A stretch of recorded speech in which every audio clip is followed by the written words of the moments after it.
The primary objective of The Empire Strikes Back is to delve into the evolution of racism in Britain, illustrating its deep-seated connections to the country's imperialistic history.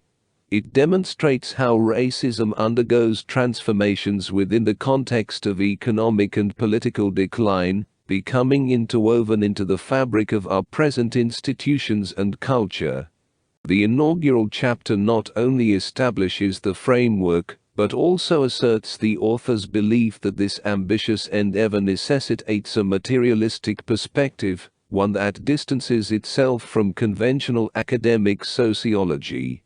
Furthermore, the initial chapter introduces a recurring theme: the contention that contemporary manifestations of racism largely stem from the resistance and struggles of black individuals against oppression. This theme is indeed deserving of attention, as there appears to be a dearth of serious and comprehensive discussions on this matter within available literature. The prevalence of racism in our society often obscures the fact that resistance has persistently existed, whether in colonial territories or within the factories and communities of Britain. Even when recognized, it is seldom thoroughly examined. Among the standout sections, Paul Gilroy contributes two particularly noteworthy chapters. In the first, titled Police and Thieves, Gilroy astutely explores not only how racist assumptions shape police perspectives on criminality, but also how prominent left-wing figures like E.P. Thompson remain conspicuously silent on the civil rights of black individuals. Similarly, critical criminologist Jock Young fails to delve into the racial undertones of crimes labeled as mugging. In the concluding chapter, Gilroy touches on various topics, including a facet of cultural resistance that warrants further scrutiny.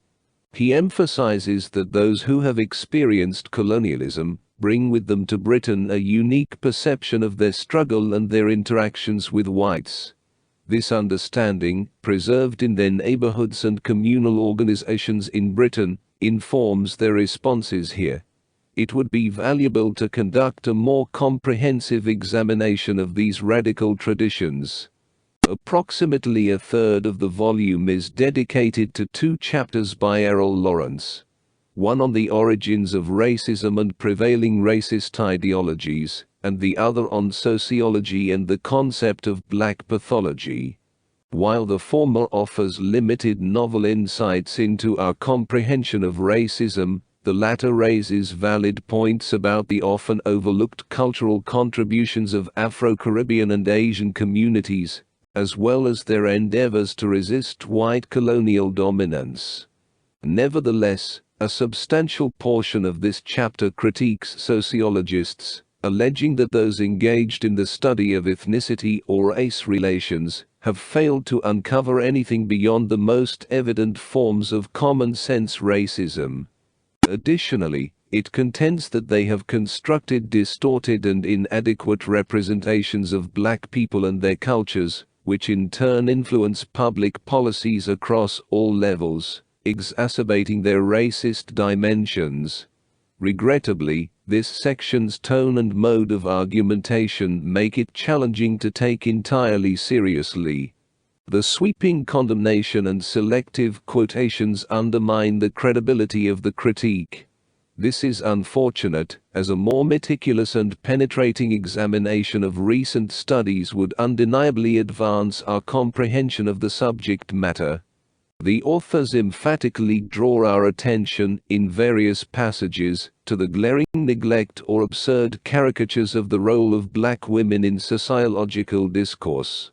There is certainly validity in this assertion, as the contributions of women in movements or instances of black resistance have often been overlooked.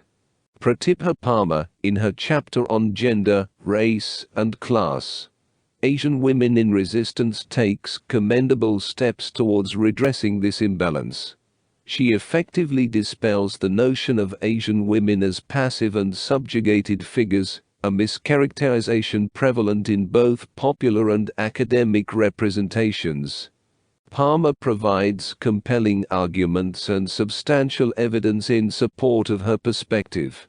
Her piece is persuasive and thought-provoking. In contrast, Hazel Carby's chapter titled "White Women Listen: Black Feminism and the Boundaries of Sisterhood" leaves me skeptical. It is difficult for me to believe that this essay will significantly encourage a predominantly white feminist movement to genuinely acknowledge the lives, narratives, and experiences of black women, as desirable as that may be.